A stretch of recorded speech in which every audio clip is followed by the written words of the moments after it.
¿Qué fue primero, el huevo o la gallina? ¿Habéis escuchado esto alguna vez?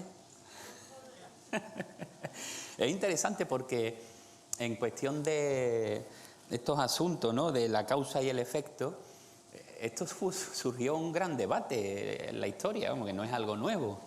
En el aspecto filosófico o de la filosofía, este debate de la causa y el efecto ya 4 siglos antes de Cristo, Aristóteles dio su respuesta, hablando de que primero fue la gallina porque el acto precede a la potencia. Después, más adelante en nuestro tiempo, Stephen Hawking, Christopher Langan, que son escépticos, que son ateos, que no realmente se mueven en otro mundo, ellos hacen un trabajo pues haciendo ver que muy interesante acerca de cómo los huevos son lo primero y todos estos asuntos de evolución, ¿no? En el aspecto teológico igual ocurre. Está el movimiento de creacionismo que cree que la palabra de Dios tal cual es y se nos relata en el Génesis, pues habla de la creación y Dios creó a los animales, no dice que creó los huevos, creó a las aves y a los demás animales. Pero también tenemos el sistema o el aspecto del evolucionismo o la evolución teísta, que te hace un desarrollo diciendo que Dios creó a la gallina, pero a través de un proceso evolutivo mediante los huevos. O sea que hay disparidad, ¿no? Pero bueno, que no es el tema de hoy, hablar del debate, pero me hizo pensar esto porque, y me sirve de introducción. Esta expresión también se utiliza, bueno, ya dijo que algunos dijeron que la gallina fue primero, ¿no? Bueno, ahí queda.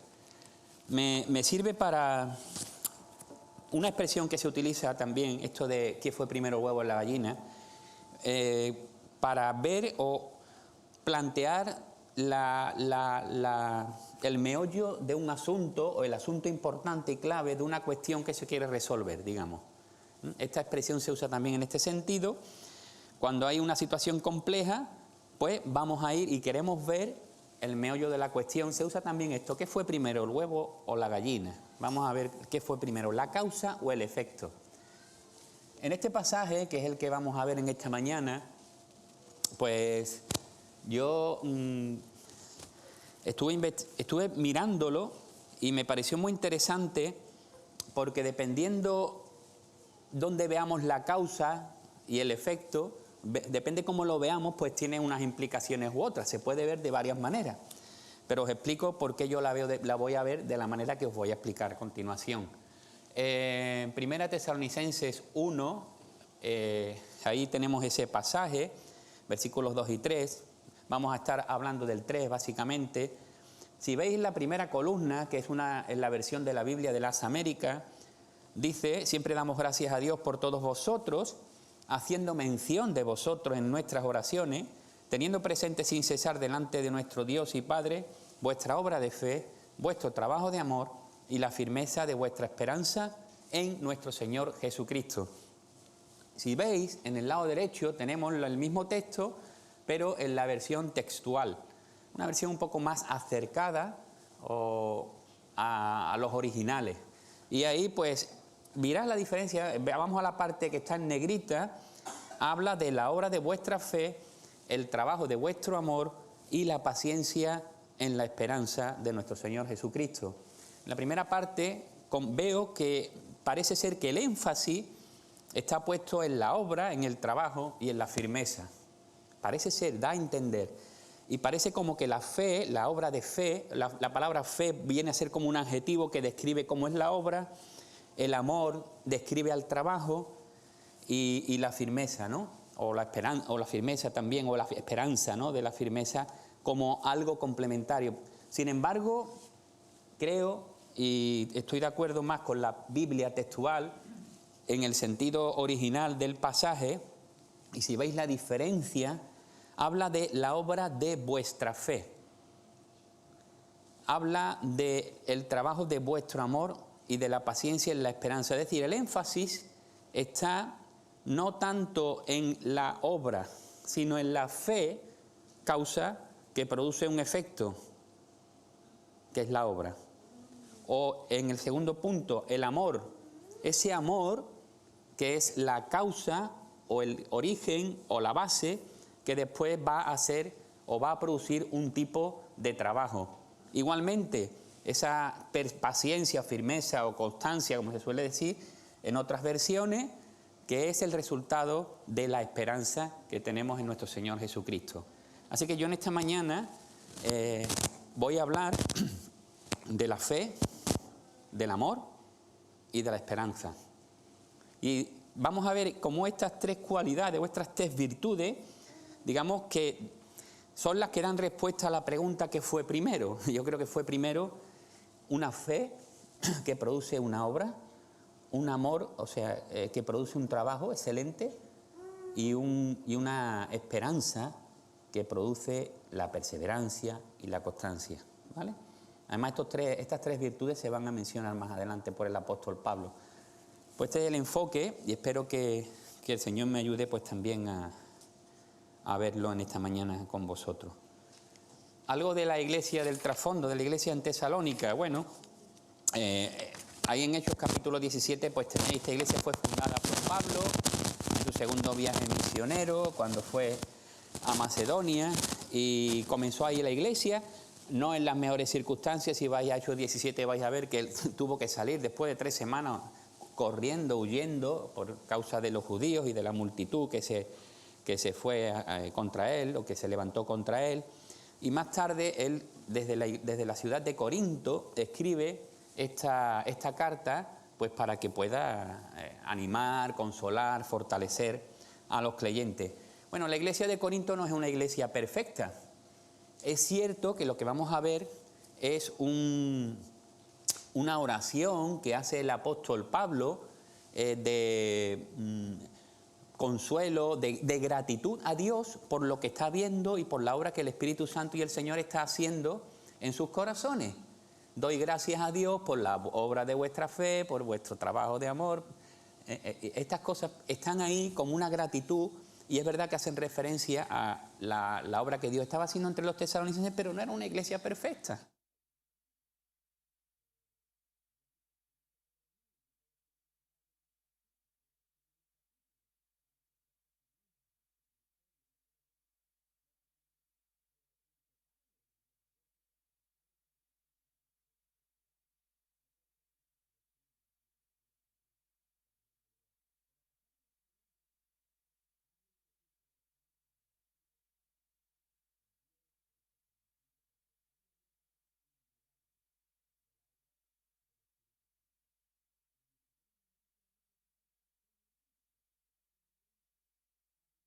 De la vida espiritual de esta iglesia. Yo estaba pensando, digo, ¿cuánto tiempo necesitamos nosotros para empezar a vivir la vida cristiana?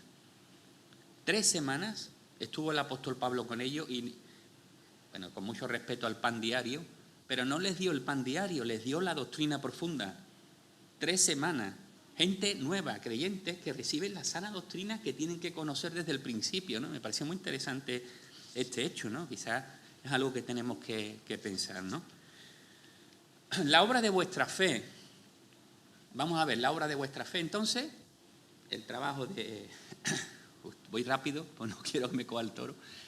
El trabajo de vuestro amor y la esperanza, o la perseverancia de la esperanza. La obra de vuestra fe. La fe, cuando se entiende bien, nunca se refiere a un ejercicio meramente intelectual. A veces pensamos en la fe como algo que está en la mente solamente, pero no consiste en creernos, en asentir o en entender algunas verdades, ni abrazarse a ciertas doctrinas, sino que más bien es una postura que requiere una acción en respuesta. La fe solamente cobra vida cuando la traducimos en obra. Es muy interesante, la palabra obra aquí en este pasaje es la palabra ergon, y es una palabra que se refiere al trabajo relacionado a una vocación en la vida. Es decir, cuando pues en cualquier ámbito laboral tienes una vocación, tienes algo que tienes que desarrollar, ese trabajo que tú desarrollas, esa energía que tú gastas en desarrollar ese trabajo que da respuesta a tu vocación, esa es la palabra que aquí se usa. Hay un versículo en el libro de Hechos, capítulo 10, y versículo 38, que dice que Jesús anduvo haciendo el bien y sanando a todos los que eran oprimidos por el diablo, porque Dios estaba con él. El bien que hacía era la manifestación visible de su llamado. Esa era la obra que él estaba haciendo. Trabajaba cada día para cumplir con fidelidad con esta vocación que él tenía. Pablo no habla, fijaos aquí, de las obras de fe en plural. Habla de la obra de fe, como esa manifestación visible de esa convicción espiritual. El escritor y comentarista bíblico John MacArthur lo expresa de esta manera, me gustó. Dice que, bueno, lo tengo aquí, por definición, la fe salvadora, auténtica, está inclinada hacia la obediencia a Dios. Y esta lleva inevitablemente a la obra de la fe, por la cual Pablo elogió a los tesalonicenses. Así que hay la fe auténtica que nos ha salvado está unida indiscutiblemente, invariablemente, con una manifestación externa de lo que hemos creído. Es el concepto de la fe en que obra en Santiago. Ahí lo tenemos, en el versículo 14 al 26 del capítulo 2, es pequeñito y tampoco lo puedo leer, pero ahí lo que está diciendo Santiago es que la fe que está viva, la fe que no es estéril, la fe que no está muerta, se manifiesta en obras de obediencia a la palabra de Dios. Y Santiago ilustra con elocuencia este punto con dos ejemplos, el ejemplo de Abraham y el ejemplo de Rahab. Y sí que es verdad que Abraham es el padre de la fe, pero Abraham justificó, Abraham demostró su fe auténtica y verdadera cuando entrega a su hijo allí para sacrificarlo, ¿no? Santiago dice que la fe y las obras forman una unidad inseparable que puede compararse a la que existe entre el alma y el cuerpo del hombre. Ambos tienen que estar juntos para constituir un ser viviente. Eso es lo que dice la última parte del versículo. Porque así como el cuerpo sin el espíritu está muerto, así también la fe sin las obras está muerta. Pone ese ejemplo, ¿no? Muy interesante. Os lo dejo para vuestra consideración con más profundidad, pues después en vuestras casas. El aspecto práctico de la fe. Bueno, ahí también, en el capítulo 11 de Hebreos, se ilustra de qué manera se vive la fe. La fe como una forma de encarar la vida cada día. Fijaos que por la fe, este capítulo 11, por la fe es como la fe les impulsó, les movió a hacer una serie de cosas, ¿no? En este capítulo, pues, vemos todas estas acciones que se ven en cuanto a la fe. Personas que llevaron a cabo diferentes acciones porque entendieron la fe como una forma de encarar la vida. Yo creo que necesitamos realmente encarar la fe cada día o encarar en el día a día la fe. No es algo que debe de quedar solamente para algunos momentos, sino que es algo que tiene que ser llevado a la vida diaria y a la vida rutinaria cada día. Y yo me estaba planteando esta pregunta: ¿qué cosas estoy dejando de pasar por mi falta de fe en la familia, en la iglesia, en el trabajo, en la sociedad en general? ¿Qué cosas estoy yo dejando? ¿Por qué no estoy yo siendo impulsado por medio de la fe a acciones que manifiesten eso que creo y eso que vivo en todos los ámbitos de la vida donde estemos, ¿no? Que hay esa nota, ¿no? Los tesalonicenses no hablaban de fe, vivían la fe y se hacía visible en la obra que ellos estaban llevando a cabo. Es que es lo que siempre escuchamos, es lo que siempre decimos: ser cristiano no es hablar de Cristo, ni defender solamente las verdades sobre Cristo, que sí, que lo contiene, pero es vivir a Cristo. Ser un cristiano es ser un vividor de Cristo cada día de nuestra vida. La fe que obra en el plan de Dios en el creyente, Efesios 2, ahí lo tenéis este pasaje, ¿no? Porque por gracia habéis sido salvados por medio de la fe, y esto no es de vosotros, sino que es un don de Dios, no por obras, para que nadie se gloríe. porque somos hechura suya, creados en Cristo Jesús, para hacer buenas obras, las cuales Dios preparó de antemano para que anduviésemos en ellas. Es impresionante, Dios tiene un plan de salvación. Dios nos ha salvado. Aquellos que por la fe reciben la gracia de Dios y vienen a formar parte de la familia, se identifican con Cristo en su muerte, en su resurrección, vienen a entrar en una esfera distinta de relación. Antes el capítulo está hablando de que andaban en sus delitos y pecados, separados de Dios, ajenos a Dios. Muchas veces lo dice el texto. Ahora entramos por medio de la fe, recibimos la gracia de Dios, entramos a formar parte y vivimos en una nueva dinámica. Es interesante que no dice hacer, sino para que anduviésemos en ella. Y sabéis que siempre el término andar tiene que ver con un hábito, tiene que ver con un estilo de vida. No es hacer por hacer obra, es vivir con esta perspectiva y con este propósito. Hemos sido creados en Cristo Jesús. Es muy bonita la idea de que hemos sido hechos una nueva creación en Cristo, con la capacidad y con la responsabilidad de hacer buenas obras. Y es muy interesante que esta palabra obra es la misma que se usa, es la misma ergón que os dije al principio, que es una obra que da respuesta a una vocación.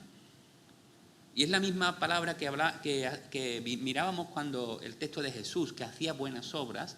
Nosotros en Cristo hemos sido llamados a entrar en esta dinámica y hacer buenas obras. Estas obras han sido preparadas en el plan de Dios. Dios ha previsto que aquellos que son hijos suyos tienen que vivir de esta manera, responsable. No hay separación. No podemos decir que somos hijos de Dios y no vivir en el ámbito de hacer el bien, de vivir las buenas obras de Dios. Está unido, es lo que estaba diciendo Santiago también. Es una incongruencia ser cristiano y no hacer el bien y no vivir en esta manera, ¿no? en esta dinámica, por decirlo de alguna forma, ¿no? El creyente al creer se convierte en hijo de Dios para vivir en buenas obras. Y esto es lo que tiene que ser el estilo de vida nuestro. Nuestro trabajo diario será entonces convertir la fe en una forma de movernos por la vida. Así debería de ser, ¿no? Y la obra de los tesalonicenses, pues parece indicar, antes que nada, que el celo evangelístico que tenían y la fidelidad de su testimonio. Dice el versículo 8 que su fe se había divulgado por todos los lugares, de manera que el apóstol y su equipo no tenían nada que decir en este sentido, ¿no?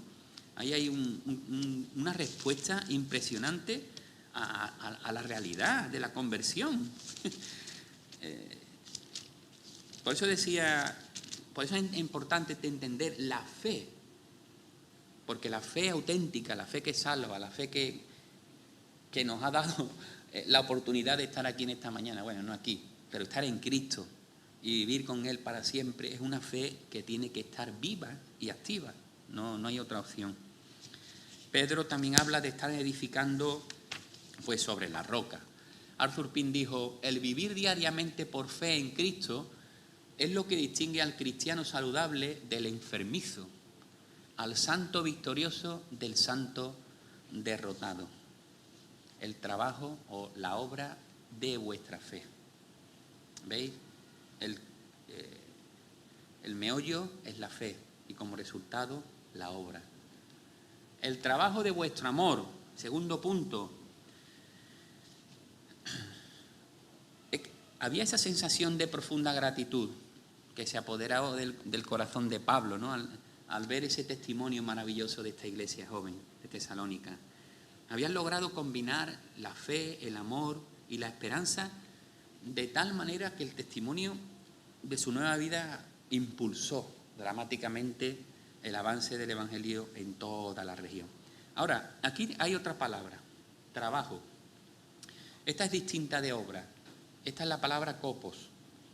No tiene nada que ver con la otra, tiene relación, pero no es igual. Es otra palabra distinta. Es muy curioso porque nosotros nuestro idioma y tal, pues, tenemos palabras distintas y a veces se traducen, ¿no? Pero es muy bueno saber qué palabra está usando el autor, porque hay matices y hay diferencias por qué usa una palabra u otra, ¿no? En este caso está hablando de trabajo, significa no solo el trabajo como un acto de energía o como una respuesta a la vocación, que era la palabra ergón, sino el trabajo que llega hasta la fatiga por ese mismo trabajo realizado. Es decir, da a entender las molestias que el verdadero amor está dispuesto a soportar por el bien del amado. Es distinto. Uno es el trabajo que se hace, que gasta energía, que hay que realizar, pero este es el que va más allá. Este tipo de trabajo es el que cuesta, el que implica sacrificio. Y es muy interesante también ver que en el mundo de los tiempos de Pablo, los términos más usados para amor, pues eran, en este caso para el amor, eran filia, que significa benevolencia o afecto, o eros, que es más bien del amor romántico, ¿no?, que se caracteriza por el deseo, por la pasión. Pablo se vale de una palabra prácticamente inusual fuera de la literatura extrabíblica. Es la palabra ágape. La habéis escuchado, ¿verdad que sí? Todos sabemos lo que es ágape. Es el amor profundo que no espera nada a cambio, que se da hasta sus últimas consecuencias, ¿no? Capaz de producir esta clase de trabajo. Ese amor es el que puede producir esta clase de trabajo que consume las energías de la persona hasta el máximo nivel.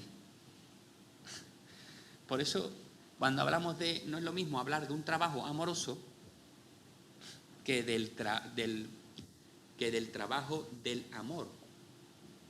Porque ese amor profundo, fuerte, es el único que puede producir este tipo de trabajo excelente que exige sacrificio y que va a ir muy, muy, muy lejos. Aquellos creyentes daban muestras de un amor genuino, cristiano. Dice el versículo 9 y 10 del capítulo 4, en cuanto al amor fraternal, no tenéis necesidad de que nadie os escriba, porque vosotros mismos habéis sido enseñados por Dios a amaros unos a otros, porque en verdad lo practicáis con todos los hermanos que están en Macedonia. Ellos estaban ya practicando ese amor. El amor es solidaridad, especialmente con los de la familia de la fe. Yo creo que esta palabra aquí contempla este aspecto más bien, ¿no? Atender las necesidades de los de todos, pero especialmente los de la familia de la fe, aunque sea el precio del sacrificio personal. Así que se dirige aquí no tanto a Dios, sino al prójimo, o mejor dicho, al prójimo por amor a Dios. Esa es la idea, ¿no?, que tenemos aquí. Yo estaba pensando, digo, vivimos por lo general, tiempos de aislamiento social y eclesial. Me estaba gozando cuando leía el pasaje de Isaías 26 que Gabriel ha compartido esta mañana. Había una expresión que me llamó la atención y no lo había percibido antes, pero me llamó la atención porque él decía en el versículo 1 al final: ciudad fuerte tenemos, para protección él pone murallas y baluarte. Yo estaba pensando, efectivamente, es una ciudad en el futuro cuando el pueblo de Dios va a disfrutar, y cómo Dios pone esas murallas, esas defensas para su pueblo. Y estaba pensando en la iglesia. Me vino el pensamiento de la iglesia como un lugar de protección, como un lugar de defensa, como un lugar donde nosotros podemos venir y compartir, donde podemos expresarnos amor sincero y profundo, donde podemos hablarnos sin tapujos, donde podemos motivarnos. Esto es la iglesia. Y estas oportunidades de congregación, de comunidad que tenemos el domingo, nos animan, nos refuerzan. Yo no creo en una iglesia, o sea, hay algunas tendencias ahora un poco raras, ¿no?, en cuanto a los contextos de la iglesia. Yo creo en la iglesia como institución y como organismo. Y creo que Dios lo ha hecho así. No nos ha creado para que andemos solos por ahí, como, vale, pertenecemos a la iglesia de Dios, claro que pertenecemos. En el momento de de creer en Cristo, venimos a formar parte y Cristo nos pone en su iglesia. En fin, venimos a formar parte de la iglesia del Señor, sí, la llamada iglesia invisible, o como algunos la llaman, da igual, pero estamos nosotros aquí ahora también, y es una oportunidad, ¿no? Y creo que vivimos un tiempo de aislamiento social, las nuevas formas de vida se imponen, no como los cristianos del primer siglo que se reunían constantemente. Y deberíamos de promover, y yo el primero, encuentros. No solo encuentros reglados, digamos, reuniones de oración, reuniones de no zungregarnos solamente, sino vernos también en comida, en servicio, no solo comida, en servicio. Tenemos oportunidades de ministrar, se abren nuevos campos. Tenemos que buscar la manera de estar juntos. Muchas veces ni soy consciente de las necesidades que tienen algunos hermanos, es que no lo sé. Y si no me lo dicen, no lo sé, porque todavía no he llegado a ser adivino. Pero a lo mejor estas oportunidades nos ayudan, ¿no? También a saber unos de otros, a poder hablar, porque aquí da muy poco tiempo. Necesidades que pueda haber no solo materiales, sino emocionales y también espirituales. Amor es proclamación del Evangelio. El versículo 8 parece que esta tarea ardua de amor tiene un enfoque en la proclamación del Evangelio por todo el entorno de la ciudad, extendiéndose a distintos lugares. Ese trabajo de amor, yo me lo estaba pensando. ¿Habéis pensado en la proclamación del Evangelio como un trabajo de amor? Porque indudablemente requiere esfuerzo, requiere sacrificio, requiere renuncia de otras cosas. Por eso es un trabajo de amor. ¿Y estaríamos dispuestos a sufrir para realizarlo? El amor debe ser el motor de toda acción dirigida a otros. Primera de Corintios 13, el conocido texto del amor, que parece que solo sirve para las bodas. El Primera de Corintios 13 está ahí para vivirlo cada día. Ahí lo tenemos. El amor es, bueno, si yo hablase en lenguas humanas, si hiciese un montón de cosas y no tengo amor, pero seré muy ruidoso, pero nada, de nada sirve. De nada sirve. El amor es importante. Este amor que genera este tipo de trabajo, claro, no es un amor que surge de nosotros, pero viene dado por Dios. El amor de Dios, Romanos 5:5, ha sido derramado en nuestros corazones. No es mi amor. Ese es imperfecto. Es el amor de Dios. Estoy capacitado, tengo el Espíritu Santo. Soy un canal, puedo ser un canal de bendición del amor de Dios. La esencia de la vida cristiana es el amor. Y partiendo de ahí es que se puede hacer trabajos de amor que tengan que ver con predicar, con enseñar, con cantar, con muchas otras cosas. ¿Veis? No es el trabajo lo importante, es el trabajo que surge del amor. Y eso es lo que lleva realmente sentido y significado. Eso es lo que realmente vale para Dios. Leí una frase de Samuel que me llamó la atención. Dice, muchos levantan un altar a la doctrina y queman en ese altar el amor. Tremendo, ¿eh? Eso es un aviso al legalismo. El amor es distintivo de la iglesia. Jesús lo dice, ¿no?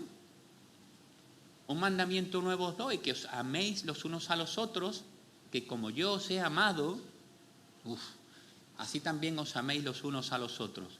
En esto conocerán todos que sois mis discípulos, si tenéis amor los unos a los otros. ¿Pero qué amor? El que no aguanta nada, el amor que dura poco tiempo, el amor que estamos viendo es un amor que da sin esperar recibir. Es un amor que está ahí, es un amor de sacrificio. Ese es el amor. ¿Qué me identifica en mi entorno? La gente, ¿por qué me conoce a mi alrededor? ¿Por lo que soy o por lo que hago, o por nada. ¿De qué manera soy conocido? ¿Nos identifican como discípulos de Jesús realmente? Ya no digo como evangélico o protestante, me da igual eso, pero como un discípulo de Jesús, pues ahí está la cuestión, ¿no? Para reflexionar también. ¿Sabéis? En el tribunal de Cristo no se dará cuenta de cuántas cosas hicimos. Eso lo sabéis, todas estas cosas, pero no estoy diciendo nada nuevo. Será más bien tenido en cuenta la actitud de nuestro corazón. En definitiva, cómo hemos hecho ese trabajo. Y nos vamos a presentar todos delante de Jesús. Ahí están los textos. Tendremos que dar cuenta delante de Él.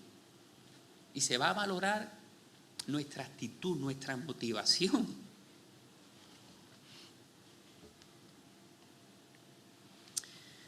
Interesante. El amor puede estar ausente del trabajo. ¿Recordáis? Apocalipsis 2. Yo conozco tu sobra, tu fatiga y tu perseverancia. Mucho. Y el Señor no se le escapan las cosas, le está observando. Sabe de las cosas de su iglesia. A veces pensamos que nosotros vamos por ahí, que el Señor... No, el Señor está atento a su pueblo, a las cosas de la iglesia. Y que no puede soportar a los malos y que ha sometido a prueba a los que se dicen ser apóstoles y no lo son, y los has hallado mentirosos, y tienes perseverancia, y has sufrido por mi nombre, y no has desmayado. Es tremendo una iglesia, ¿no? Pero tengo contra ti que has dejado tu primer amor. Si vamos a Lucas 15, 22, hay ahí la parábola del hijo pródigo. Cuando el hijo vuelve, dice el padre, traedlo, ponedle el mejor vestido. Esa palabra mejor, vestido, es la misma que se traduce aquí por primer. Es decir, esta palabra que se traduce por el primer amor es la misma que se emplea en Lucas 15 para mejor. O sea, la cuestión no es, habéis perdido vuestro primer amor en sentido cronológico, de que antes teníais amor cuando llegasteis a convertiros, habéis estado un tiempo, pero os habéis enfriado, ¿no? El problema no es tanto de tiempo, el problema es de calidad. Habéis dejado el mejor amor. Eso es lo que a Cristo le importa, ese es el problema, esa es la situación que hay. Y muchas veces podemos caer en la rutina del activismo y perder de vista la verdadera esencia del servicio, que es el amor auténtico. Mirad, estaba pensando, ¿cómo definir el trabajo de amor? Digo, bueno, pues como está 1 Corintios 13, ¿qué tal si ponemos a amor le añadimos el trabajo de? Y me pareció interesante. Mirad, el trabajo de amor es paciente y bondadoso. El trabajo de amor no es celoso, ni fanfarrón, ni orgulloso, ni ofensivo, y no exige que las cosas se hagan a su manera, y no se irrita, ni lleva un registro de las ofensas recibidas, y no se alegra de la injusticia, se alegra cuando la verdad triunfa. El trabajo de amor nunca se da por vencido, jamás pierde la fe, siempre tiene esperanza y se mantiene firme en toda circunstancia. ¿Es así mi amor? ¿Es así mi trabajo de amor? Pues puede ser un buen punto, ¿no? Para poder evaluarnos en ese sentido, ¿no? ¿Se ajustan estas cualidades al servicio que yo realizo?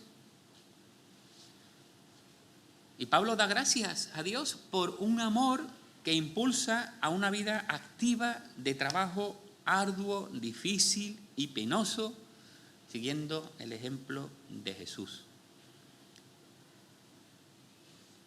La obra de vuestra fe, el trabajo de vuestro amor, la paciencia en la esperanza. Tercer y último punto. La palabra constancia o paciencia no tiene la fuerza que tiene el original. Es que, claro, no pierde mucho la traducción. La palabra es hipomoné, que significa, según los diccionarios, firmeza inquebrantable en el mantenimiento de la fe y la piedad, aún a costa de los mayores sufrimientos y pruebas. O sea, no es decir, bueno, que venga lo que venga, aguantar todo lo que venga, no, eso es resignación. Si esto es lo que hay que hacer, bueno, pues ya está. Agacho la cabeza y que venga lo que sea. No, no, no, no. Aquí está hablando de una perseverancia. Aquí está hablando de mantenerse firme. De mantenerse firme. El Señor, Dios guarda en completa paz a aquel cuyo pensamiento en Él persevera. Al de carácter firme, al que está ahí, en el Señor. Y eso es lo que vemos en la Escritura. Esa esperanza que tenemos es la que produce esa perseverancia y esa constancia. Los creyentes de Tesalónica necesitaron esta virtud porque tuvieron persecución, Se desencadenó temprana la persecución contra la iglesia y ahí estaban ellos también. No le iban las cosas de color de rosa, no era todo sobre ruedas. Estaban ahí y tuvieron perseverancia ejemplar, ¿no? Hay un texto en 2 Timoteo 3:12 que lo comentaba antes con un hermano, dice: todos los que quieren vivir piadosamente en Cristo Jesús padecerán persecución. En unos casos, destierro, cárcel, martirio, muerte. En otros, menosprecio, insulto, humillación, marginación. Todo eso va a llegar. Quizás nosotros estamos más bien en esta segunda parte, de momento. No sé si llegaremos a estar en la cárcel. Puede ser. Eso será un filtro. Eso será el agitar ahí un poco a ver qué salga, lo que hay entre el trigo y la cizaña, ¿no? Cuando hay dificultades fuertes, ahí se ve realmente quiénes son los hijos de Dios, ¿no? ¿Qué fuerza secreta sostuvo a los tesalonicenses? Bueno, y a todos los cristianos que han sido probados en todos los tiempos. ¿Qué secreto, qué fuerza secreta los mantuvo firmes en su fe y en su amor? Mira lo que dice Pablo. La esperanza en nuestro Señor Jesucristo. Esta esperanza es la que confía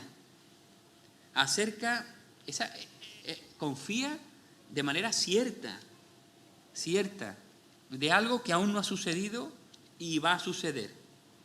Y esa confianza que espera que suceda lo que tiene que pasar, no lo duda, que está esperándolo, afecta o tiene que afectar a la manera en la que vivimos el presente. ¿De qué sirve la esperanza y pensar que nuestro Señor nos ha dado promesas si eso no nos afecta ahora? Tiene que afectarnos. Saber que nuestro futuro está completamente seguro, saber dónde vamos, saber con quién vamos a estar para siempre, tiene que quitar peso de nuestras vidas, de nuestros entornos. No quita las dificultades, pero tiene que darnos apoyo y fuerza en medio de esas dificultades. Hubo 2 ejemplos, pongo. La esperanza afecta al presente. Bueno, ahí tenemos el peregrinaje de Israel. Éxodo capítulo 3 y versículo 8. He descendido para librarlos de la mano de los egipcios y para sacarlos de aquella tierra, una tierra buena, espaciosa, una tierra que emana leche y miel, al lugar de los cananeos, de los heteos, de los amorreos, de los fereceos, de los heveos y de los jebuseos. Muy bien. Han salido de Egipto impulsados por una esperanza de que van a llegar a una tierra que Dios les promete que fluye leche y miel. Y salen con esa ilusión. Pero sin embargo, su confianza en esa promesa no estaba fuerte. No tenía la fuerza necesaria. Cuando llegaron las adversidades, bueno, vimos que fallaron. Cuando hubo adversidades en el camino, ahí estaban ellos que tenían esa promesa, cayeron. Cada vez que tuvieron alguna prueba, pusieron en duda las posibilidades de que esa esperanza se fuese a cumplir. Siempre estaban dudando y reclamando a Moisés. ¿Y para qué nos has sacado? Con lo bien que estábamos en Egipto, con los pepinos y la cebolla y no sé qué más dice el texto, ¿no? Curioso, ¿eh? No se acuerdan de los ladrillos y de los latigazos, se acuerdan de los pepinos. Transitaron por la vida con una actitud derrotista, amargada, convencidos, yo creo, que de que habían sido estafados al salir de Egipto. Ahora, otro ejemplo, la actitud de Caleb y Josué, recordáis, ¿no? Josué y Caleb. Fue diferente, eran parte de esa generación, ¿o no? Eran parte de esa generación, igualmente. ¿Tenían la misma promesa? La misma. ¿Cuál fue la diferencia? La fe. Unos creyeron en Dios y otros no. ¿Todo el pueblo estaba escogido? Sí. ¿Todo el pueblo tenía su promesa? Sí. Pero ¿en cuál se hizo efectiva? En los que creyeron. La promesa, ¿no? Josué y Caleb. Dice el testimonio del propio Caleb en Josué 14:8, ¿no? Que nosotros eligieron seguir a Dios de todo corazón. Y ellos entendían que Dios iba a cumplir con su palabra. La esperanza de Pablo. Bueno, Pablo nos enseña también del amor, ¿no? De esa esperanza que tenía también. Dice, por tanto, habiendo sido justificados por la fe, tenemos paz para con Dios por medio de nuestro Señor Jesucristo, por medio de quien también hemos obtenido entrada por la fe a esa gracia en la cual estamos firmes y nos gloriamos en la esperanza de la gloria de Dios. En el futuro me está reservada la corona de justicia que el Señor, el juez justo, me entregará en aquel día. Y no solo a mí, sino también a todos los que aman su venida, ¿verdad? ¡Wow! El apóstol Pablo podía enseñar y animar a otros desde su experiencia y desde su esperanza. Y Pedro, igualmente, ahí tenéis pasajes, habla de esa esperanza en la cual nos ha sido prometida y en la cual vamos a participar porque hemos sido identificados con Cristo en su resurrección y que está preparada para ser revelada en los últimos días, aunque ahora tengáis que pasar por diversidad de pruebas y aflicciones, pero será revelada en su momento, cuando el Señor venga.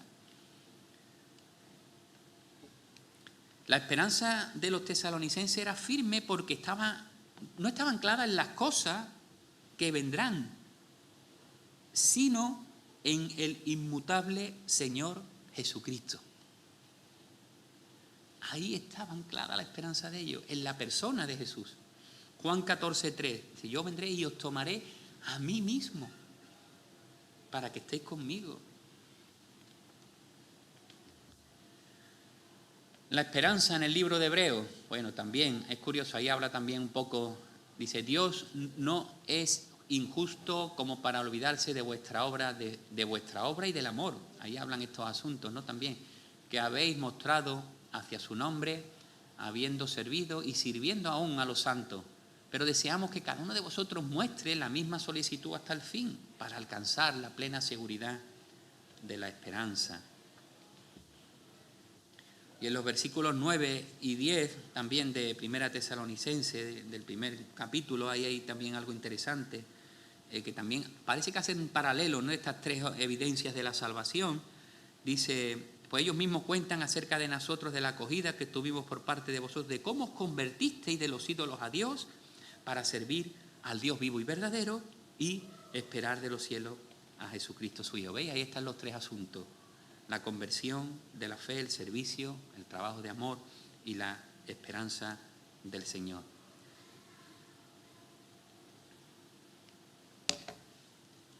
Si el apóstol tuviese que escribir una carta a nosotros, la Iglesia Centro Cristiano Vida Abundante, podría dar gracias a Dios porque ve estas características en nosotros.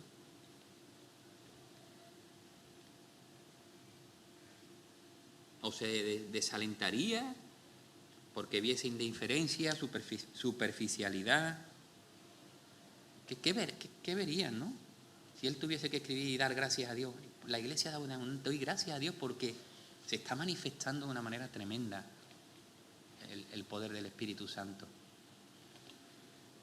Necesitamos tener los ojos puestos en la esperanza que tenemos en Cristo. No solamente en la vida eterna, también en la vida de plenitud aquí y ahora. Cuando esa esperanza está en nuestro corazón, yo salgo a la vida de otra manera, con otro talante, con otra actitud.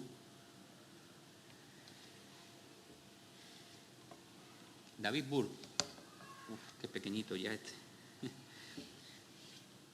hace una reflexión de este pasaje en su comentario y él dice: cabe preguntarnos si nuestra fe en el Señor Jesucristo y en la verdad del Evangelio es suficientemente robusta como para inducirnos a la fidelidad en el testimonio y al denuedo de la evangelización. Si nuestro amor es lo bastante auténtico como para llevarnos a atender sacrificadamente las necesidades de los que nos rodean, y si nuestra esperanza en el pronto retorno del Señor es bastante real como para sostenernos en nuestro compromiso cristiano a pesar del antagonismo del mundo. Sigue diciendo: en resumidas cuentas, pues, los misioneros pueden dar gracias por 3 motivos. Ven en los tesalonicenses un celo evangelístico que ratifica la autenticidad de su fe, un cuidado fraternal que manifiesta el carácter genuino de su amor y una constancia y tenacidad ante la persecución que habla elocuentemente de su viva esperanza en el pronto retorno del Señor Jesucristo. 3 claves para examinarnos, ¿verdad? Y ver qué fue primero. Ahora tenemos que responder, ¿qué es mejor? ¿Qué es primero? ¿La obra? ¿El trabajo? ¿O la fe, el amor y la esperanza? ¿Qué es lo que está fundamentando nuestras vidas realmente? Tenemos que ir al origen, tenemos que ir a la causa. Y el Señor nos ayude y podamos tomar esta palabra para nosotros y Él pueda usarla también por su Espíritu Santo para no solo informarnos, sino transformarnos. Que podamos ser un poco como esta iglesia, ¿no? Que pueda ser para la gloria de Dios. Pues, Señor, te damos gracias por tu palabra, gracias por esta enseñanza que tenemos en toda la Escritura, porque es amplia, que nos motiva, Señor, que nos mueve a ser auténticos y genuinos hijos tuyos, Señor. A demostrar la fe auténtica, Señor, a través de nuestra obra de fe. Ese amor genuino que produce un trabajo impresionante, que está dispuesto a sacrificarse. Y esa esperanza que tenemos en ti, que nos da perseverancia, Señor, y fuerza cada día. Ayúdanos, Señor, a que estas cosas se graben en nuestro corazón y nos muevan en el día a día. En el nombre de Jesús. Amén.